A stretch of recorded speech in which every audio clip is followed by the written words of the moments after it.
Ninth class में आप सभी का स्वागत है। आप सभी ने नाइन्थ क्लास में कदम रख लिया है और अब आपकी पढ़ाई पूरी तरह से चेंज हो जाएगी। जहां आप साइंस में बूझो और पहेली से मिलते थे वो अब नहीं मिलेंगे आपको। मैथ्स के अंदर भी जो इजी क्वेश्चंस थे वो अब आपको नहीं मिलेंगे। कुछ अलग तरीके की चीज में, मतलब आप मैथ्स में अभी तक जमा घटा गुना भाग या हम बोले कि न्यूमेरिकल्स ज्यादा करते थे, अब आपको मैथ्स में भी कहानियां सुनने को मिलेंगी। मैथ्स में भी आपको थ्योरम्स सिद्ध करनी होंगी, प्रमेय सिद्ध करनी होंगी। ये सारी चीजें आपको बहुत मिलेंगी। तो उन सारी चीजों को देखते हुए फर्स्ट चैप्टर से अगर हम तैयारी करें तो हम बेहतर प्रदर्शन कर सकते हैं। तो आइए शुरुआत करते हैं। आपके पहले चैप्टर का नाम है संख्या पद्धति, नंबर सिस्टम। कुछ चीजें जानना जरूरी है हमारे लिए। संख्या पद्धति, प्राकृत संख्या। प्राकृत संख्या जिसे हम नेचुरल नंबर बोलते हैं, ये क्या होते हैं? नंबरों के नाम जानना बहुत जरूरी है। कई बार बच्चे बोलते हैं भैया नंबर के नाम क्यों जाने, 10 मतलब 10, 20 मतलब 20, 50 मतलब 50, 100 मतलब 100। बट मैं एक छोटी सी बात कहना चाहता हूं, यदि मैं क्लास के अंदर कहूं कि दीपक खड़े हो जाओ तो दीपक ही खड़ा होगा और कोई खड़ा नहीं होगा। मैं बोलूं विशाल खड़े हो जाओ तो विशाल ही खड़ा होगा और कोई खड़ा नहीं होगा। इसी तरह से हमें संख्या के नाम के बारे में पता होना जरूरी, क्योंकि आपके एग्जाम में, आपके पेपर में नाम से, संख्या के नाम से उसको लिया जाएगा। 10, 20 ऐसे करके नहीं बोला जाएगा। बोला जाएगा एक पूर्णांक है, एक पूर्ण संख्या है, एक प्राकृत संख्या है। उस टाइम पर अगर आपको नहीं पता, अगर आपको ये नाम ही नहीं पता तो आप सवाल ही नहीं कर पाओगे। पूरा सवाल आता है आपको, परंतु आपको ये नहीं पता कि संख्या का नाम क्या है, आप सवाल ही नहीं कर पाएंगे। इसीलिए ये जानना आपके लिए बहुत जरूरी है। तो देखिए, बेसिक सी चीजें हैं, पहले भी पढ़ाया हुआ है कि प्राकृत संख्या यानी नेचुरल नंबर वे संख्याएं होती हैं जो 1 से शुरू होती हैं और आगे अंततः चलती जाती हैं, आगे आगे आगे आगे बढ़ती जाती हैं। पूर्ण संख्या जिसे हम होल नंबर कहते हैं, यदि हम इसमें 0 जोड़ दें तो ये हमारी पूर्ण संख्या कहलाती है। इसको मैं दूसरी तरह से लिखना चाहूंगा। मैं लिख सकता हूं कि 0 और प्राकृत संख्या, 0 और प्राकृत संख्या जब मिल जाए तो आपके पास में पूर्ण संख्या होती है। मैं एक सवाल आपसे करूंगा कि बोलिए, एक प्राकृत संख्या है। एक पूर्ण संख्या है। 5 प्राकृत संख्या है। पूर्ण संख्या है। 0 प्राकृत संख्या है, नहीं। 0 पूर्ण संख्या है, हाँ। तो केवल 0 जब जुड़ जाए तो वह पूर्ण संख्या कहलाती है। आपने देखा 1 से शुरू हो रहा है, 0 से शुरू हो रहा है, पूर्णांक कहां से शुरू होगा? तो पूर्णांक शुरू ही नहीं होता। पूर्णांक ऐसी संख्या है जो दोनों तरफ चलता है। यहां से -3, -2, -1, 0, फिर यहां से 1, 2, 3, 4, इस तरह से। नेगेटिव भी चलेगा, पॉजिटिव भी चलेगा, इस तरह से आपका चलेगा। तो यहां से आपको ये माइनस की संख्या नजर आ रही है। यहां से यदि मैं इनको गिनना चाहूं, इस तरफ जाऊं, तो ये सभी हमारे ऋणात्मक पूर्णांक कहलाते हैं। ऋणात्मक पूर्णांक। और यदि इनको देखूं तो ये सभी प्लस की संख्याएं हैं, ये हमारी धनात्मक पूर्णांक कहलाती है। धनात्मक पूर्णांक। तो 0 क्या है? जमा की है या घटा की है? कई बार कंफ्यूजन होता है। बहुत आसान है 0 के बारे में जानना। पहली क्लास का बच्चा भी जान सकता है कि भाई अगर मेरे पास में 10 रुपए हैं और यदि कोई व्यक्ति मुझसे 0 रुपए ले ले तो मेरे पास कितने रुपए बचेंगे? तो 10 के 10 बचेंगे। और यदि मेरे पास 10 रुपए हैं और मैं किसी व्यक्ति को 0 रुपए दे दूं, 0 रुपए दे दूं, तो भी मेरे पास 10 ही रुपए बचेंगे। कहने का अर्थ है कि 0 को घटाने पर संख्या में कोई बदलाव नहीं, 0 को जोड़ने पर संख्या में कोई बदलाव नहीं। यहां मैं साथ में सटाने और लगाने की बात नहीं कर रहा हूं, जमा और घटा करने की बात कर रहा हूं। नमस्ते। तो जो 0 है, जो शून्य है, ना तो ऋणात्मक है ना धनात्मक है, ना तो ऋणात्मक है और ना ही धनात्मक है। शून्य ना तो जमा की संख्या है ना घटा की संख्या है। यह बात आपको ध्यान रखनी है। बात समझ में आ गई कि नहीं आ गई? थोड़ा सा आगे चलते हैं। कुछ और चीजें हमारे लिए जाननी जरूरी हैं, जैसे सम संख्या क्या है। सम संख्या को हम इवन नंबर बोलते हैं। सम असम, दो अक्षर नजर आ रहे हैं, यानी कि 2 से भाग होने वाली संख्याएं सम संख्याएं कहलाती हैं, इवन नंबर।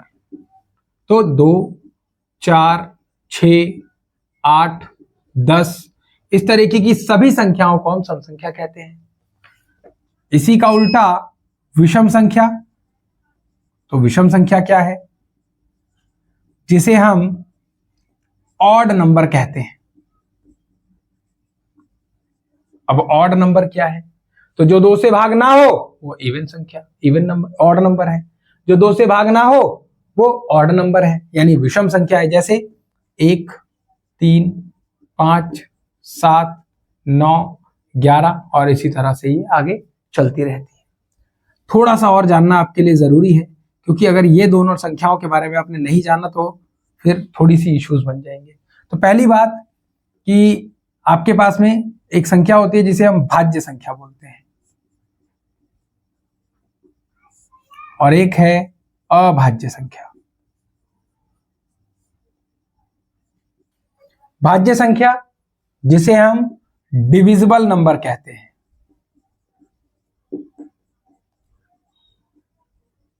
और अभाज्य संख्या जिसे हम प्राइम नंबर कहते हैं।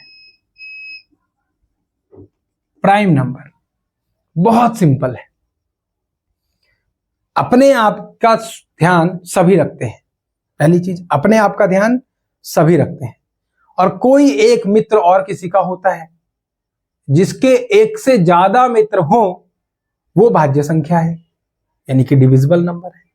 और जिसके केवल एक मित्र हो और वह खुद हो तो उसको हम अभाज्य संख्या कहेंगे, प्राइम नंबर कहेंगे। देखिए समझते हैं इसको। भाज्य संख्या, डिविजिबल नंबर, एक से भाग, हर संख्या एक से भाग होती है। एक सबका मित्र है, एक सबका दोस्त है। 2 के पहाड़े में भाई, 1 के पहाड़े में 2 भी आता है, 1 के पहाड़े में 10 भी आता है, 1 के पहाड़े में 100 भी आता है, 1 के पहाड़े में 50 भी आता है। एक सबको भाग कर देता है, और स्वयं कोई भी संख्या अपने आप को भाग कर देती है। वही 17 के पहाड़े में आता है, 19 के पहाड़े में आता है, 5 के पहाड़े में आता है कि नहीं आता? तो इस तरह से हम बोल सकते हैं कि भाज्य संख्याएं वे संख्याएं हैं जो खुद और एक के अलावा किसी और के पहाड़े में भी आए। परंतु उससे पहले हम बात कर लेते हैं अभाज्य संख्या के बारे में। तो अभाज्य संख्या क्या है? जो एक के पहाड़े में आए और खुद के पहाड़े में आए। तो सबसे पहली संख्या बच्चों के दिमाग में आती है 1। इस 1 के बारे में मैं बाद में बात करूंगा, इसके बारे में मैं आपको बताऊंगा अभी 1 है क्या। तो 2 के बारे में, 2 एक अलग संख्या है, 2 खुद के बारे में और 1 के पहाड़े में भी आता है। तो 2 एक अभाज्य संख्या है। 3 1 के पहाड़े में आता है और खुद के पहाड़े में आता है, अपने बीच में और किसी पहाड़े में नहीं आता। 3 भी एक अभाज्य संख्या है। उसके बाद बात आती है 4 की। तो 4 एक भाज्य संख्या है। क्यों? क्योंकि ये बीच में 2 के पहाड़े में भी आता है, खुद के पहाड़े में भी आता है, 1 के पहाड़े में। एक से ज्यादा मित्र हो गया इसका, 2 के पहाड़े में भी तो आ रहा है। ये एक क्या हो गई? भाज्य संख्या हो गई, डिविजिबल नंबर हो गया। 5 एक अभाज्य संख्या हो गई, क्योंकि 1 और 5 के पहाड़े में आएगा। अपने बीच में किसी और के पहाड़े में, 1 और 5 के बीच में किसी और के पहाड़े में 5 नहीं आता, 6 ऊपर आएगा, क्योंकि ये 2 के पहाड़े में भी आता है और 3 के पहाड़े में भी आता है। इसके तो 1 से ज्यादा 2 मित्र हैं। 7 1 के पहाड़े में आता है और खुद के पहाड़े में आता है। 8 2 में आता है, 4 के पहाड़े में आता है, भाज्य संख्या हो गई। 9 भी एक भाज्य संख्या, क्योंकि ये 3 के पहाड़े में आती है। 10 भी एक भाज्य संख्या हो गई। 11 अभाज्य संख्या हो गई, भाज्य संख्या हो गई। 13 अभाज्य संख्या हो गई। 14 7 के पहाड़े में आती है, 2 के पहाड़े में आती है, भाज्य संख्या है। 15 भी भाज्य संख्या है, 5 के पहाड़े में आ रहा है, 3 के पहाड़े में आ रहा है। 16 भी एक भाज्य संख्या है, 2 के पहाड़े में, 4 के पहाड़े में, 8 के पहाड़े में। 17 नीचे आएगा, क्योंकि 1 के और स्वयं के पहाड़े में। 19 भी नीचे आएगा, 18 आप ऊपर लिखेंगे। समझ गए आप बात? इसी तरह से ये आगे चलता रहेगा और ये आगे चलता रहेगा।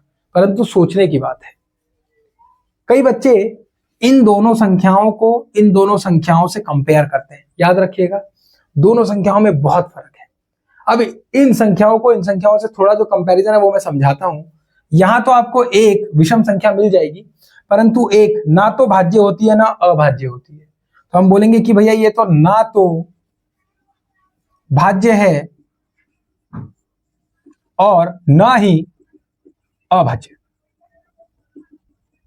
क्योंकि एक यदि खुद को स्वयं बोले तो वो एक किसे कैसे भागोगे, क्योंकि वो खुद एक ही है, तो एक एक एक वाली बात हो जाएगी। इसलिए एक एक एक, तो इसलिए ये ना तो भाज्य और ना ही अभाज्य, इसे दोनों कैटेगरी से अलग रखा गया है।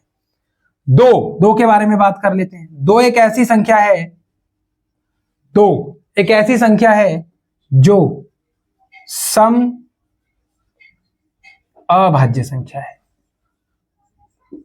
सम अभाज्य का मतलब है, देखिए सभी भाज्य संख्या सम संख्याएं आपको भाज्य संख्याओं में मिलेंगी, जितनी भी है 2 4 6 8, 2 को छोड़कर 4 6 8 10 12 14 16 18 20 सारी की सारी भाज्य संख्याएं सम संख्याएं भाज्य संख्याओं में आपको मिलेंगी। यानी कि कह सकते हैं कि 2 को छोड़कर बाकी सभी की सभी सम संख्याएं भाज्य संख्या होती हैं। समझ गए ना? ठीक है, अच्छा जी। तो यहां पर 2, अब एक और बात कर लेते हैं। 2 का एक और गुण है। एक और गुण क्या है? ये तो पहला गुण हुआ इसका। 2 का एक और गुण यह है कि यह सबसे छोटी अभाज्य संख्या है। भाई सबसे छोटी भी तो है, सबसे छोटी अभाज्य संख्या है। 3 के बारे में कुछ जान लेते हैं, 3 के भी गुण के बारे में बात कर लेते हो। तो 3 क्या है? तो 3 देखिए, सबसे छोटी विषम अभाज्य संख्या है। अगर आपके पास में विषम अभाज्य संख्या के बारे में बात आ जाए तो वो 3 होगी। विषम संख्या 3 है भाई, 2 तो सम संख्या हो गई ना, तो 3 आपके पास में एक विषम संख्या है। समझ गए कि नहीं समझ गए? 4, अब 4 क्या है?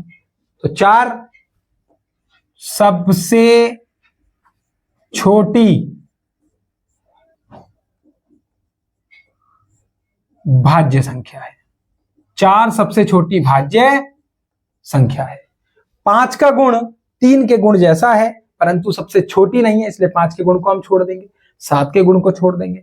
9 पर चलते हैं। देखिए एक विषम संख्या आ गई ना, सम सम सम विषम। तो 9 जो है इसके गुण के बारे में भी जान लेते हैं कि 9 जो है वो सबसे छोटी विषम भाज्य संख्या है। बात समझ में आ रही है कि नहीं आ रही? सबसे छोटी विषम मगर भाज्य, यानी भाग होने वाली। इससे छोटी जितनी भी संख्याएं हैं वो सभी अभाज्य है। 3 अभाज्य है, 5 अभाज्य है, 7 अभाज्य है।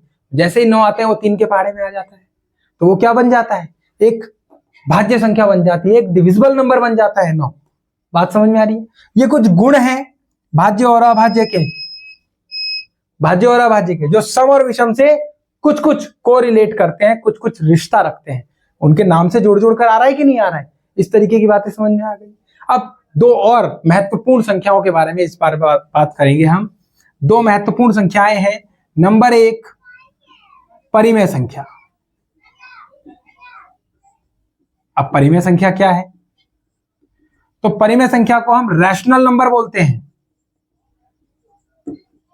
रैशनल नंबर वे संख्याएं जिन्हें P बटा Q के रूप में लिख सकते हैं, बटे में लिख सकते हैं। जैसे 3/4, 5/6, यानी इसको मैं लिख सकता हूं कि P/Q की फॉर्म में लिख सकते हैं, परंतु Q बराबर जो है वो 0 कभी नहीं होता। बराबर को काट दो मतलब बराबर 0 नहीं। यहां एक और चीज ध्यान देनी है कि P और Q क्या है? सह अभाज्य पूर्णांक है। परिमेय संख्या रैशनल नंबर, जिसे हम 3/4, 5/6 जैसी संख्याएं जिन्हें हम P बटा Q के रूप में लिख सकते हैं, Q बराबर 0 नहीं होता और P और Q सह अभाज्य पूर्णांक होते हैं। या हम सह अभाज्य ना बोलकर हम बोल सकते हैं कि पूर्णांक होते हैं। बाद में तो काटकर आप उन्हें सरलतम रूप में कर ही सकते हो, छोटा तो कर ही सकते हो ना आप P/Q को। चलिए दूसरी संख्या जो है उसे हम बोलते हैं अपरिमेय संख्या।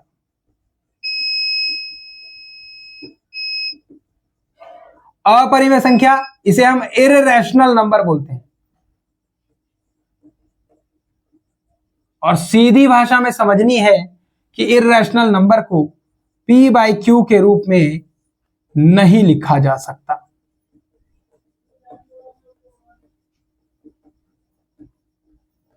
नहीं लिखा जा सकता P बाई क्यू की फॉर्म में, सिंपल। ठीक है, 1.1 एक्सरसाइज आप इस पूरे वीडियो से कंप्लीट कर सकते हैं, एग्जाम्पल्स को कंप्लीट कर सकते हैं। ठीक है, नेक्स्ट वीडियो में क्वेश्चंस और एग्जाम्पल्स आपको करवाए जाएंगे। थैंक यू सो मच, जय हिंद।